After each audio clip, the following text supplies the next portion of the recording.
Pemirsa, terima kasih Pian masih bersama kami. Berita selanjutnya Mahabharata. Kondisi jembatan Pasiri di Jalan Gubernur Subarjo, Banjarmasin, Kalimantan Selatan kembali menjadi sorotan publik. Jembatan sepanjang 582 meter yang baru sekitar 2 minggu lalu selesai diaspal, ternyata belum sepenuhnya tertutup aspal di seluruh bagian jalannya. Kondisi ini menimbulkan ketidaknyamanan dan potensi bahaya gasan para pengguna jalan, terutama pengendara roda 2.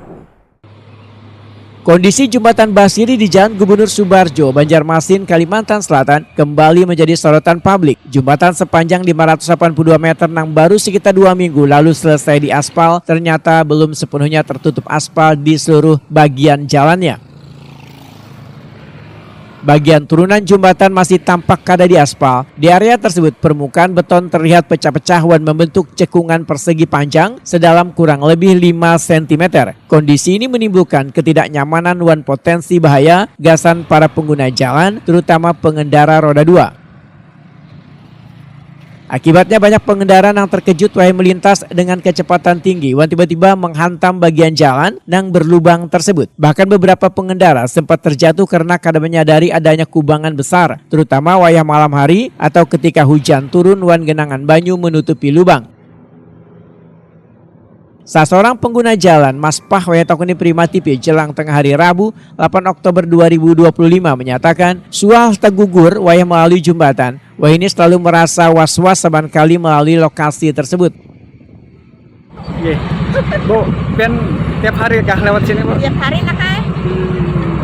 Apa yang Pian rasakan, Bu, kalau ini? Ibu pernah lewat naik yang ada itu nah, yang ada apanya tuh?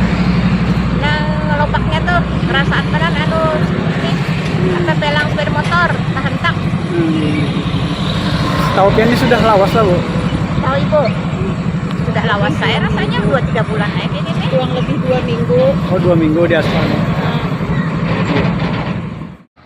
Irma, pengguna jalan lainnya, menyatakan sangat menyayangkan kondisi jalan yang belum diaspal secara menyeluruh karena dapat menjadi penyebab kecelakaan jika kada segera diperbaiki. Itu sangat berbahaya, Bang. Soalnya kan sebagian aja yang diaspal. Biar sedikit belum diaspal berbahaya. Apalagi kalau malam. Mungkin lebih bagus rusak semua lah, jadi hati-hati kan. Kalau rusak semua kan nyata loh jalannya. Kalau ada rusak sedikit tuh. Kalau ini pasti kecenderungan untuk maju lah. Malam apalagi lampunya kada tapi tarap. Harapan Pian apa nih? Semoga diperbaiki lagi sampai full aspalnya. Karena cukup membahayakan nih lah. Iya. Kondisi jalan di jembatan Basiri ini sebenarnya sudah sempat viral di media sosial sejak beberapa waktu lalu. Namun hingga wajah ini belum ada tindak lanjut atau perbaikan dari dinas terkait. Jembatan Basiri merupakan infrastruktur yang dibangun PT Sumber Sari Cipta Marga pada tahun 2013 hingga 2015. Jembatan ini menjadi jalur penghubung antara kawasan Basiri menuju pelabuhan serta akses keluar kota.